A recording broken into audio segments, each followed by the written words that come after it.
Je m'appelle Thibaut, mon équipe c'est Iron Crabs. Ça fait combien de temps que vous participez à la coupe? Alors avec l'équipe Iron Crabs depuis l'an dernier, donc ça fait 2 coupes, 2 ans. Il y a 24 moteurs, 24 servomoteurs dessus, avec également une petite carte qui sert uniquement aux spécificités de la coupe, c'est-à-dire le démarrage de la funny action, la détection de 2 distances, deux capteurs de distance à l'avant, donc l'intégration des 2 capteurs et la détection de la tirette. Ce sont des servomoteurs par un fabricant chinois, Fitech. Il fait pas mal de trucs pour des radiocommandes.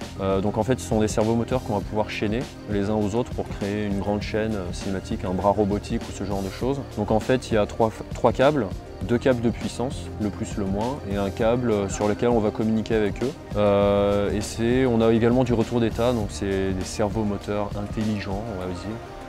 Donc on va pouvoir avoir la position à laquelle ils sont, le couple de sortie, le courant consommé, la tension vue, la tension de batterie, la tension vue, et des tas d'autres informations.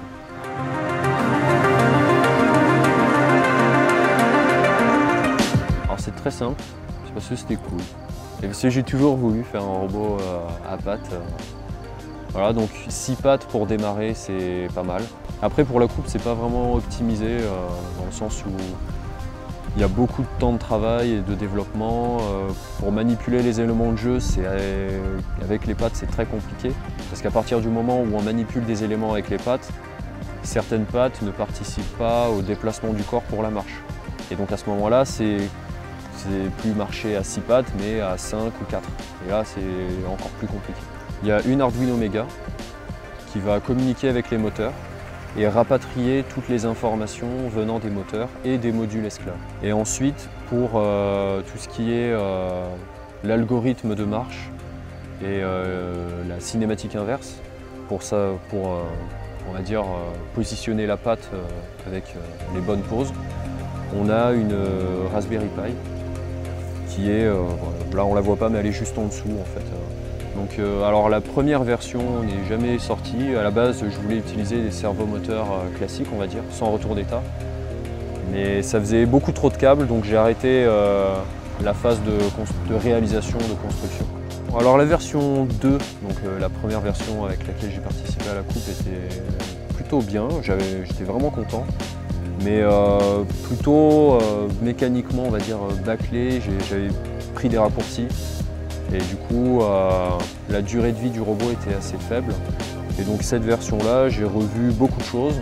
J'ai fait une électronique plutôt propre, une mécanique propre et tout ça. Bon, à part les petits modules de funny action et des trucs qu'on a fait sur la coupe, mais c'est plutôt propre, je suis plutôt content. Alors on ne peut même pas utiliser d'odométrie, dans le sens où on ne peut pas, enfin d'odométrie je veux dire par là en boucle ouverte, ça ne marche pas du tout.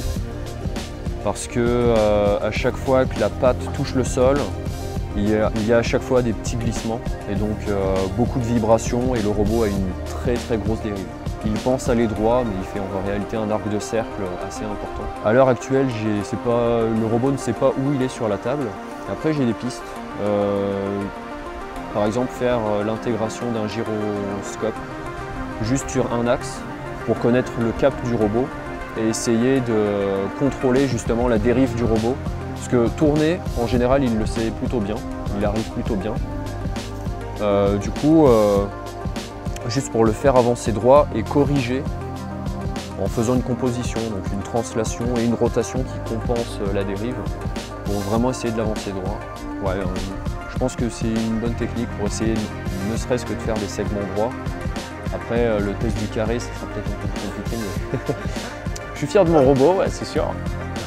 Après, ouais, je suis un petit peu déçu qu'il n'y ait pas assez de robots à pattes, même on va dire non homologués à la coupe, des petits trucs qu'on puisse téléguider, j'aurais bien aimé voir. Ok.